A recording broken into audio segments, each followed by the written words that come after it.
महाराष्ट्र चुनाव प्रचार के दौरान कुछ विधायक और नेता अपने बयानों और कुछ अतरंगी हरकतों को लेकर चर्चा में रहे। उन्हीं में एक शिंदे गुट की शिवसेना के इस विधायक ने अपने क्षेत्र के मुस्लिम महिलाओं को बुर्का बांटकर जमकर सुर्खियां बटोरी थी। महायुति गठबंधन वाली शिवसेना के इस विधायक के बुर्का बांटने पर भाजपा ने विरोध भी जताया था, लेकिन उनके जीत का कॉन्फिडेंस सातवें आसमान पर था। उन्होंने खुद को पार्टी की सोच से अलग बताया था। आइए जानते हैं शिंदे की शिवसेना की ये उम्मीदवार भाईखला सीट से जीती हैं या हार गई। बता दें कि भाईखला सीट से शिवसेना के उम्मीदवार यामिनी यशवंत जाधव का मुकाबला उद्धव ठाकरे गुट वाली शिवसेना यूबीटी के मनोज पांडुरंग जामसुदकर से था। यानी सीट पर शिवसेना के दोनों गुट चुनाव मैदान में आमने सामने थे। भाईखला विधानसभा सीट पर इस चुनाव में दोनों उम्मीदवारों के बीच भयंकर लड़ाई देखने को मिली, जिसमें शिवसेना यूबीटी उम्मीदवार मनोज पांडुरंग जामसुदकर की जीत हुई। भाईखला विधानसभा सीट की विधायक यामिनी यशवंत जाधव यह चुनाव हार कर अपनी सीट गंवा बैठी।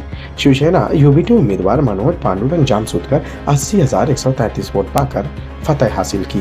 उन्होंने अपने निकटतम प्रतिद्वंदी यामिनी यशवंत जाधव को 31,361 वोटों के अंतर से हराया है। हालांकि वोटों की जब गिनती शुरू हुई तो मुकाबला बड़ा ही सख्त था। दोनों गुटों ने जीत हासिल करने के लिए अपनी पूरी ताकत झोंक दी थी। मौजूदा विधायक और शिवसेना उम्मीदवार यामिनी यशवंत जाधव को फिर से चुनाव लड़ने में कड़ी चुनौतियों का सामना करना पड़ा। अपनी सीट बचाने के प्रयासों के बावजूद जाधव केवल 48,772 वोट ही हासिल कर पाई। महाराष्ट्र में राजनीतिक दलों के लिए भाईखला निर्वाचन क्षेत्र हमेशा से ही महत्वपूर्ण युद्ध क्षेत्र रहा है और हाल ही में हुए लोकसभा चुनाव भी इसका अपवाद नहीं थे। 5 महीने पहले हुए लोकसभा चुनाव में यामिनी यशवंत जाधव चुनाव हार गई थी। इसके बावजूद एकनाथ शिंदे के इस बार के विधानसभा चुनाव में टिकट देकर भाईखला सीट से चुनाव मैदान में उतार दिया था। शिवसेना के मौजूदा विधायक यामिनी यशवंत जाधव ने अपनी भाईखला सीट बचाने के लिए प्रचार में पूरी ताकत झोंक दी थी। हालांकि चुनावी नतीजों ने एक अलग कहानी पेश की, जिसमें जाधव को निर्णायक हार का सामना करना पड़ा।